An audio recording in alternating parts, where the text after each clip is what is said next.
आप सेम वापस नहीं जा रहे हो। अपने हाथों को उठा, बोलो जितना वचन में सुनो 100 गुना फल लेके आए। उठाओ अपने हाथों को। स्वागत है एक बार फिर से परमेश्वर की प्रेजेंस में। हालेलुया। बैठ जाओ अपने शरीर में, आत्मा में आप मेरे साथ खड़े। एक बार जितनी ताकत है तारीफ कर दो परमेश्वर की।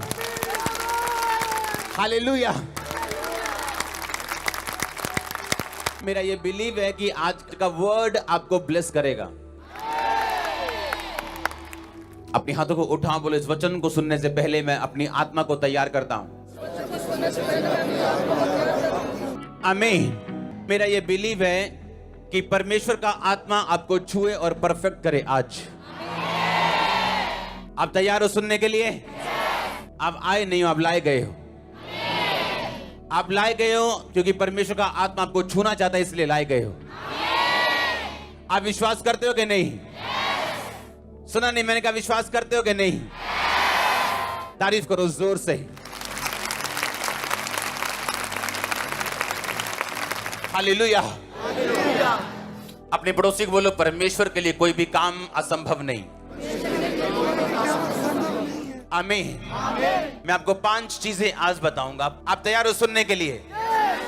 5 मैं आपको ऐसी चीजें आज बताऊंगा जो आपको सक्सेसफुल होने के लिए एक क्रिश्चियन लाइफ में चाहिए।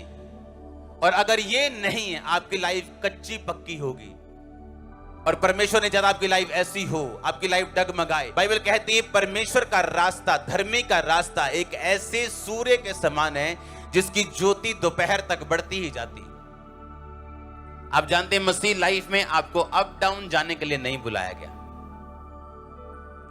हाँ, लोग बोलते हैं जिंदगी है जी, कभी उत्ते नू कभी थल्ले नू, जिंदगी रोलर कोस्टर के जैसे है, कभी नीचे कभी ऊपर। ये सब संसारिक शारीरिक इंसानी बुद्धि की बातें, परमेश्वर की नहीं। इसलिए मैंने कहा अगर आप अपने दिमाग को गार्ड नहीं करते हो, सच्चाई से अपनी कमर कस। क्या कस? किससे? क्या है सच्चाई? वचन। क्या है कमर? आपका दिमाग। अगर आप लोगों की बातों की ओर ध्यान लगाओगे कि लोग क्या कहते हैं कि लाइफ रोलर कोस्टर है, लाइफ अप डाउन चलती रहती है, लाइफ में उतार चढ़ाव आते रहते हैं, अगर ये आपकी आत्मा में चला गया तो आपके साथ वैसा ही होगा। परमेश्वर के दास पौलुस ने कहा अपने अपने हथियार बांध लो ताकि तुम बुरे दिनों का सामना कर सको। अगर तुमने वो सामना करने के लिए हथियार बांध लिए तो तुम्हारे दिन बुरे नहीं होंगे फिर वो। इसलिए दिमाग को कहता है वचन के साथ कस लो। आपको मालूम हो लोग क्या कहते हैं और वचन क्या कहते हैं। जिंदगी में उतार चढ़ाव आते रहते हैं, ये लोग कहते हैं। बाइबल कहती है कि तेरी ज्योति उस सूर्य की नहीं होगी जो दोपहर तक बढ़ता ही जाता है। सूर्य कभी ऐसे ऐसे आता देखा आपने, नीचे ऊपर, अभी नीचे हो गया फिर ऊपर, ऐसा देखा है? आपकी लाइफ ऐसी होगी, फाइनेंस ऐसा होगा, सेहत ऐसी होगी। हर ईयर आप बेटर होते जाएंगे, एवरी ईयर आप बेटर होते जाएंगे। आपका लास्ट ईयर कभी बेस्ट नहीं होगा, अगला अभी वाला बेस्ट होगा। आप कभी अपने पास्ट ईयर को बेटर नहीं बोलेंगे, आप एवरी ईयर बेटर के बाद बेटर होते जाएंगे। अगर आमीन ऊंचा, आशीष ऊंची। आमीन। आप तैयार हैं अपने माइंड को सच्चाई के साथ भरने के लिए? क्योंकि ये आपका फैसला है कि आप दुनिया की बातों को सुनते हो या आप शैतान की बातों को सुनते हो या आप अपना दिमाग जो है परमेश्वर के वचन के ऊपर लगाते हो। हालेलुया। सच्चाई से अपनी कमर को कसना। पतरस ने कहा अपनी अपनी बुद्धि की कमर कसो। अपने पड़ोसी को बोलो अपनी अपनी बुद्धि की कमर कस। बोलो 7 बार, 7 बार।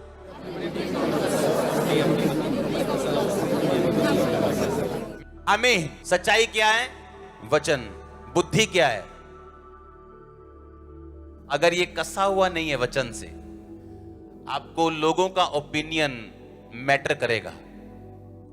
लोग क्या कहते हैं मुझे परवाह नहीं, मैं प्रभु की हुजूरी में बोल रहा हूं। अगर प्रभु ने मुझसे कहा और आपकी बेहतरी के लिए कुछ है, मैं उसे करूंगा। लोग कुछ भी करें, पहले विरोध करेंगे, फिर मेरी कॉपी करेंगे, बाद में सहमत हो जाएंगे। Don't worry.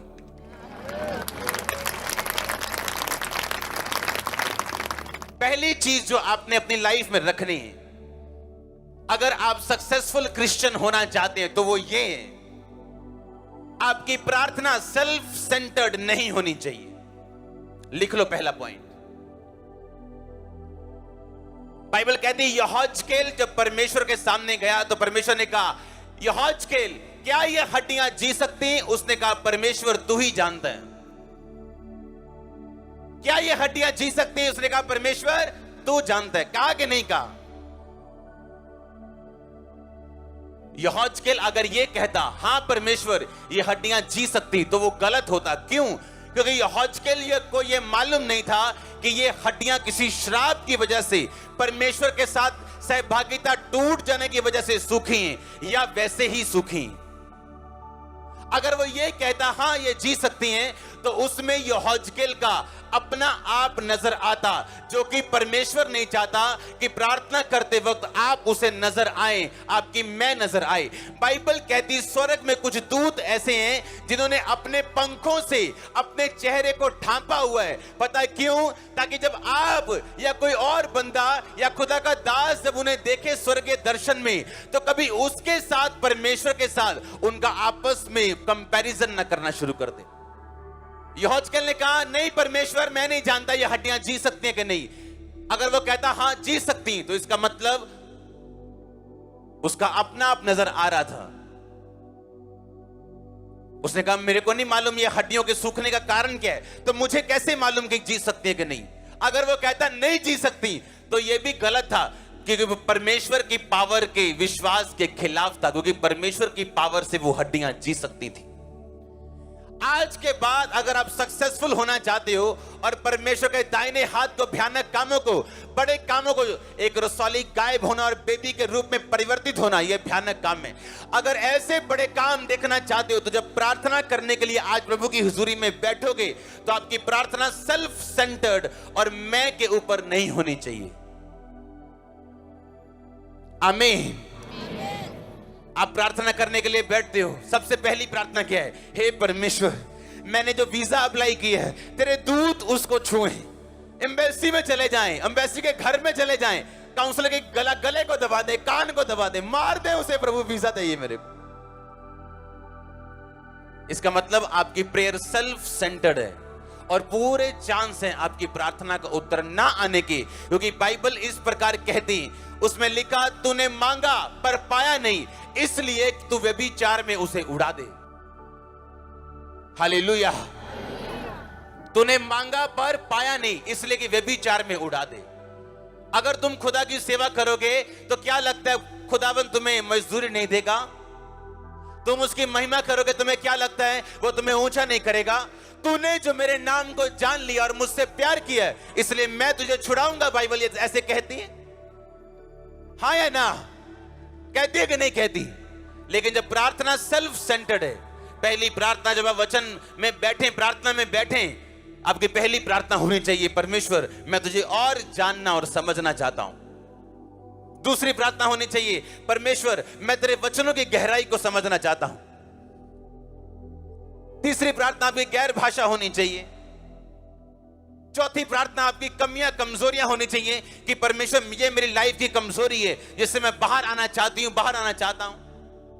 पांचवी छठवीं प्रार्थना फिर भी आपकी यही होनी चाहिए कि तू लोगों को बचा, मेरे घराने को बचा, हमारे उद्धार को और तू फैला परमेश्वर। और फिर आप अपनी प्रार्थना रखो जो रखनी, कि परमेश्वर अगर तू चाहे तो ये भी हो सकता है, अगर तू चाहे तो मेरा वीजा भी आ सकता है, अगर तू चाहे मेरा लंगड़ापन भी ठीक हो सकता है, मुझे बेबी मिल सकता है, सब कुछ हो सकता है तेरे नाम में। पर आपकी पहली प्रार्थना ही ऐसी है जिससे परमेश्वर को लगता है कि आप सिर्फ सेल्फिश लोग हैं और अपने मोटिव्स को आप मेरे से पूरा करवाना चाहते हैं। बस आपको कंटेनर से प्यार नहीं, लेकिन जो कंटेनर के अंदर चीजें हैं आपको उससे प्यार है। आपको बाप से प्यार नहीं, पर बाप की प्रॉपर्टी से प्यार है। ऐसे बच्चे नाजायज कहलाते हैं और गलत कहलाते हैं। ऐसे बच्चों से बाप कभी प्यार नहीं करता। आपकी फर्स्ट प्रेयर होनी चाहिए परमेश्वर में बढ़ने के लिए, अपने उद्धार में बने रहने के लिए, उसका थैंक्स करने के लिए, पास में जो उसने आपकी लाइफ में काम किए। जब परमेश्वर ने देखा यहोजकेल तूने बड़ी बुद्धि के साथ उत्तर दिया है, बड़े दिमाग से उत्तर दिया तूने आत्मा से कि मैं नहीं जानता परमेश्वर क्या ये हड्डियां जी सकती कि नहीं। परमेश्वर ने कहा तू भविष्यवाणी कर कि ये हड्डियां जी उठें। आत्मा उसमें आया। आत्मा आप पे उतरता है जब आप परमेश्वर की मर्जी को पूरा करते हो। आत्मा आप पे उतरता है जब आप परमेश्वर की विल पे चलते हो। आत्मा आपके कामों पे उतरता है जब आप परमेश्वर के साथ साथ चलते हो। आप सेल्फिश नहीं हो तो आत्मा आप पे उतरता है। आज लोग सेल्फिश हैं, आत्मा नहीं उतरता उन पे। उनका सारा ध्यान इस बात पे, जैसे ये बहनें आजाद हुई, मुझे भी प्रभु आजाद करे। जैसे उस भाई को परमेश्वर ने ब्लेस किया लाखों के घरों से, मुझे ब्लेस करें। उन्हें कोई ध्यान नहीं कि क्या आज मैं प्रेयर करके आया हूं, मेरी बाइबल पूरी है, पवित्रता ही सही है, मैं सब कुछ कर रहा हूं, आज मैं संडे प्रभु के घर में हूं या नहीं। नहीं, इन बातों की और कोई ध्यान नहीं। इसका मतलब हम वही है जिसके बारे में वचन कहते हैं कि तूने मांगा और पाया नहीं, इसलिए कि तू व्यभिचार में उड़ा दे। हीलिंग देने के लिए प्रभु तैयार है, लेकिन हीलिंग के बाद करोगे क्या? चंगाई देने के लिए वो तैयार है, आपको डिलीवरेंस छुटकारा देने के लिए तैयार है, लेकिन करोगे क्या उसके बाद? कुछ लोग आज पवित्रता ही में है, पता क्यों? क्योंकि शैतान के अटैक होते हैं उन पे, दुष्ट आत्मा के। लड़कों के पास जाने के लिए टाइम नहीं है उनके पास, लेकिन जैसे ही वो दुष्ट आत्मा से चर्च में आके फ्री हुए, अब फ्रेंडशिप कर रखी। तो क्या थे आप बीमार अच्छे थे, आप बचे हुए तो थे, आप स्वर्ग तो जा रहे थे। तो ऐसा परमेश्वर को मौका मत दो कि वो आपको ज्यादा बीमार रखना उत्तम समझे आपको चंगाई देने से। आपको ये भी बताना है अपनी चंगाई छुटकारा लेने के बाद कि आप बेटर हुए अपनी स्पिरिचुअल लाइफ में भी, उसको लेने के बाद आप अच्छे हुए उससे भी। प्रेयर बड़ी है आपकी, बाइबल रीडिंग बड़ी है आपकी, चर्च में आप ज्यादा आए, आपने प्रार्थना ज्यादा की है, आपको थैंक्स करना है परमेश्वर का। पुराने टाइम में मुंह से थैंक्स करने नहीं जाते थे, थैंक यू गॉड। बकरियां लेके जाते थे, हाँ, भेड़े लेके जाते थे, अपने कर्मों से थैंक्स करते थे। वो एफर्ट से, पैसों से थैंक्स करते थे, और परमेश्वर को मालूम था ये रियल थैंक्स है। आमीन, आमीन। पहला पॉइंट जो आपको मानना है वो ये है, आपकी प्रार्थना सेल्फ सेंटर्ड नहीं होनी चाहिए। आपके मांगने का मकसद सही होना चाहिए। आमीन। आप तैयार हैं इस पॉइंट को फॉलो करने के लिए? आमीन। छोटा ऊंचा चाहिए, सब सेक्शन से और ऑनलाइन से। हालेलुया। पहला पॉइंट क्या है? आपकी प्रार्थना सेल्फ सेंटर्ड नहीं होनी चाहिए, मोटिव उसका सही होना चाहिए। आमीन। ये नहीं है प्रभु चंगाई ले ली, अब क्या मानना है परमेश्वर को? तूने मांगा और पाया नहीं, इसलिए कि तू व्यभिचार में उड़ाना चाहता है। पहला पॉइंट क्या है? मुझे सुनना है। प्रार्थना कैसी होनी चाहिए? परमेश्वर के ऊपर केंद्रित होनी चाहिए। आपको क्या लगता है कि अगर मुझे परमेश्वर ने अपनी महिमा के लिए बुलाया तो आपको किस लिए बुलाया? हर एक व्यक्ति उसकी महिमा करने के लिए बुलाया गया, बाइबल कहती है। आपको अब ढूंढना है कि आप किस पार्ट में बुलाए गए हो, किस हिस्से में बुलाए गए हो, कहां खुदा की महिमा परमेश्वर आपसे चाहता है। जब सेल्फ सेंटर्ड नहीं रहेंगे और कारण, मोटिव खुदा की महिमा होगा, चाहे वो लंबा बड़ा घर लेने का हो, चाहे वो ब्लेसिंग लेने का हो, उसका मकसद आपको परमेश्वर की महिमा जब आप प्रूफ कर देंगे, वो ब्लेसिंग आपके पास होगी। आपकी हड्डियां हील हो रही हैं इस वचन में, आपके ब्रेन हील हो रहे हैं इस वचन में, और आमीन। लंबा ब्लेसिंग, लंबी चर्च। हालेलुया। दूसरा पॉइंट जो आपको अपनी लाइफ में रखना है कि आप कामयाब रहें, अपने सिर के ऊपर से आपको तेल खत्म नहीं होने देना। मैं सरसों के तेल की बात नहीं कर रहा हूं, मैं एक अभिषेक की बात कर रहा हूं। आमीन। अगर आपकी लाइफ में अभिषेक की कमी है, आप मारे जाओगे, आत्मिक रूप से और शारीरिक रूप से भी हो सकता है। बिन्यामीन जो गोत्र था, बाइबल कहती है वो ऐसा गोत्र था जिसका निशाना कभी नहीं चुकता था। बिन्यामीन ऐसा गोत्र था जिसका निशाना कभी नहीं चुकता था। अगर वो किसी को गोफन से मारे तो उनका निशाना कभी नहीं चुकता था। और शाऊल राजा बिन्यामीन गोत्र में से था। ध्यान से समझना है। आमीन। अपने पड़ोसी को बोल, तेल। फिर से बोलो ऊंची आवाज में, बोलो सिर पे तेल रख। अपने सिर पे तेल रख। फिर से ऊंची आवाज में बोलो। आप जानते हैं बिन्यामीन जो था बिन्यामीन ऐसी गोत्र था जो स्लिंग मारते थे, जो गोफन मारते थे या भाला मारते थे, उनका निशाना कभी नहीं चूकता था। लेकिन अगर आप ध्यान से बाइबल में पढ़े, जब शाऊल राजा ने दाऊद को मारने के लिए अपना भाला पकड़ा और सीधा दाऊद को मारा, तो वो दाऊद को लगा नहीं। ऐसे है कि नहीं? हाँ, लगा दाऊद को कि नहीं लगा? नहीं लगा, हाँ या ना? और अगर आप उसको देखें फिर से, शाऊल को, जब उसके बेटे ने उसके साथ गद्दारी की और शाऊल ने उसको मारना चाहा, तब निशाना फिर चूक गया। हाँ या ना? इसमें दो चीजें हैं, इसमें दो चीजें हैं। अपने पड़ोसी को बोलो, दो चीजें हैं। अगर से तेरे सिर पे तेल है तो शैतान का हर निशाना चूकने वाला है। बोलो बोलो अपने पड़ोसी को, आमीन। अगर आपके सिर पे तेल है तो शैतान का निशाना चूकेगा। एक ही कारण है कि शाऊल दाऊद को मार नहीं पाया, दाऊद के सिर पे तेल था जो उसको शमूएल नबी ने दिया था। अपने तेल की रक्षा करो। व्यभिचार आपके तेल को खत्म करते हैं, ब्लू फिल्म आपके तेल को खत्म करती है, नशा आपके तेल को खत्म करते हैं, झगड़े आपके तेल को खत्म करते हैं। अपने तेल की रक्षा करो चर्च, शैतान का निशाना फिर चूकने वाला है। मैंने ऐसे लोग देखे हैं, शैतान उन पे अटैक नहीं कर पाया, लेकिन शैतान ने पाप करवाया उनसे, गलतियां करवाई उनसे, और उस तेल से बाहर लेके गया और फिर उनको मारा उसने। अपने तेल की रक्षा करना यह आपका पहला काम है। बाइबल कहती गंधी का तेल भी सड़ने और बसाने लगता है अगर मरी मक्खियां उसमें चली जाएं।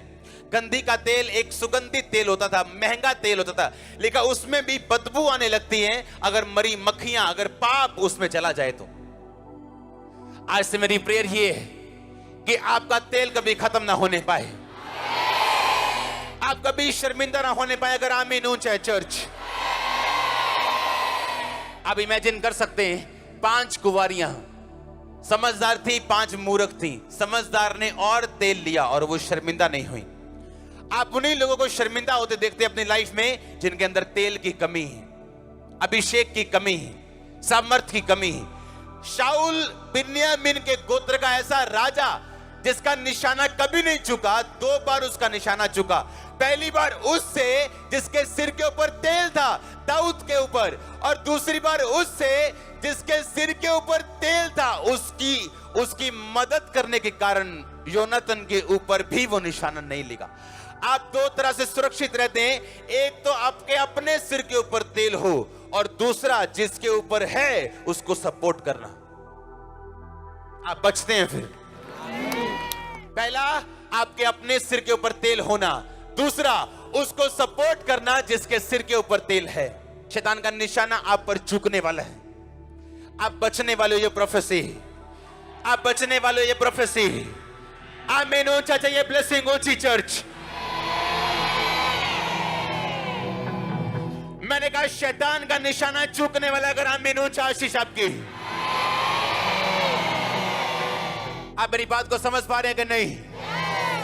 पहला आपके अपने सिर के ऊपर तेल हो, दूसरा उसको सपोर्ट करना जिसके सिर के ऊपर तेल।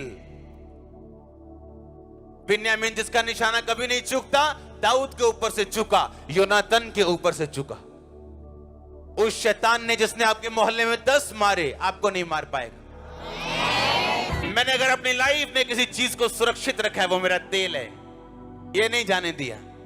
विरोध सह लिया, बातें सुन ली, सब कुछ कर लिया, पर तेल नहीं जाने दिया। आप इसलिए यहां बैठे हो आज। तेल, अगर सिर पे तेल है तो शैतान का निशाना चूकने वाला है। आपके बच्चे सेफ हैं, आपका बिजनेस सेफ है। मैंने कहा आपकी लाइफ सेफ है यीशु मसीह के नाम में। अगर तेल आपकी लाइफ के ऊपर है, और मैं तेल को रिलीज करता प्रभु का दास होने आपकी लाइफ के ऊपर। आमीन ऊंचा आशीष ऊंची चर्च।